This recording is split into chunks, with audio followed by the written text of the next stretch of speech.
Hi,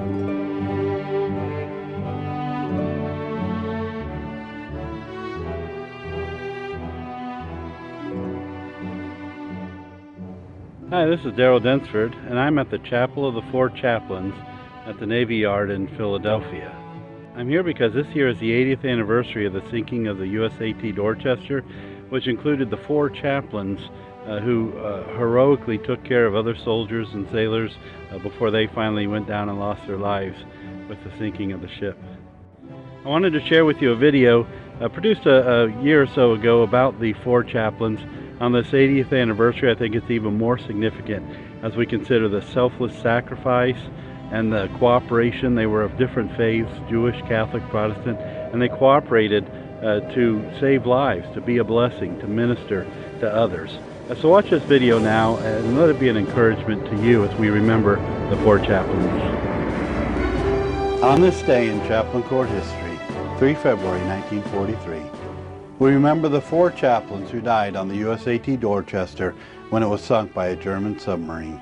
But before it sunk, these four chaplains were remembered for ministering to soldiers and sailors of all faiths, regardless of the faith that they held. When John Brinsfield was a Chaplain Corps historian at the schoolhouse of Fort Jackson, he wrote a short article about these four chaplains and what they did on the USAT Dorchester.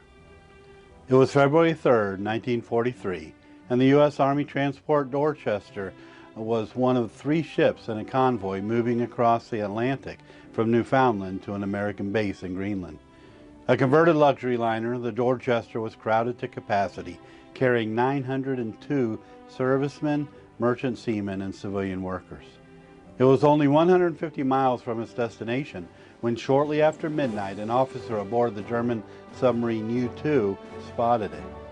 After identifying and targeting the ship, he gave orders to fire. The hit was decisive, striking the ship far below the waterline. The initial blast killed scores of men and seriously wounded many more.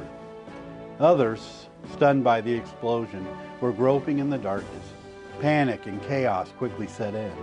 Men were screaming, others crying or frantically trying to get lifeboats off the ship. Through the pandemonium, 4 men spread out among the soldiers, calming the frightened, tending the wounded, and guiding the disoriented toward safety.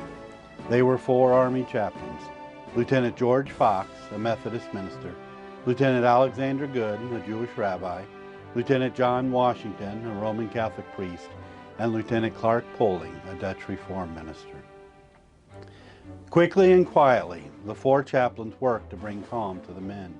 As soldiers began to find their way to the deck of the ship, many were still in their underwear, where they were confronted by the cold winds blowing down from the Arctic. Petty Officer John Mahoney, reeling from the cold, headed back towards his cabin. "Where are you going?" a voice of calm in the sea of distress asked. "To get my gloves," Mahoney replied. "Here, take these," said Rabbi Goode, as he handed a pair of gloves to the young officer. "I can't take those gloves," Mahoney replied. "Never mind," the rabbi responded. "I have 2 pairs." It was only long after that Mahoney realized that the chaplain never intended to leave the ship. Once topside, the chaplains opened a storage locker and began distributing life jackets. It was then that Engineer Grady Clark witnessed an astonishing sight. When there were no more life jackets in the storage room, the chaplains simultaneously removed theirs and gave them to 4 frightened young men. When giving their life jackets, Rabbi Goode did not call out for a Jew. Father Washington did not call out for a Catholic, nor did Fox or Poling call out for a Protestant. They simply gave their life jackets to the next man in line. One survivor would later recall, "It was the finest thing I have seen or hope to see this side of heaven." As the ship went down, survivors of nearby rafts could see the 4 chaplains, arms linked, embraced against the slanting deck. Their voices could also be heard offering prayers and singing hymns. Of the 902 men aboard the USAT Dorchester that night, only 230 survived.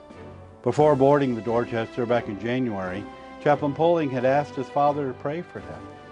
"Not for my safe return, that wouldn't be fair.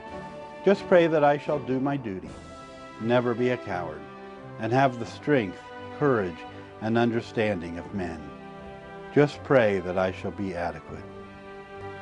Although the Distinguished Service Cross and Purple Heart were later awarded posthumously, Congress wished to confer the Medal of Honor to these 4 chaplains, but was blocked by the stringent requirements which required heroism performed under fire. So, a special medal for heroism, the 4 Chaplains Medal, was authorized by Congress and awarded by the President on January 18, 1961. The 4 Chaplains Medal was never given before and will never be given again. So on this day in Chaplain Corps history, 3 February 1943, we remember these 4 chaplains, Washington, Goode, Fox, and Poling. We remember how even in the midst of death that they nurtured the living, cared for the wounded, and honored the dead. We remember how, regardless of their faith, they ministered freely, helping those who were in need. We remember these 4 chaplains as they give us a shining example of serving God and country. On this day in Chaplain Corps history, 3 February 1943. This is Daryl Densford at the Chapel of the 4 Chaplains in Philadelphia for the Chaplain Kids.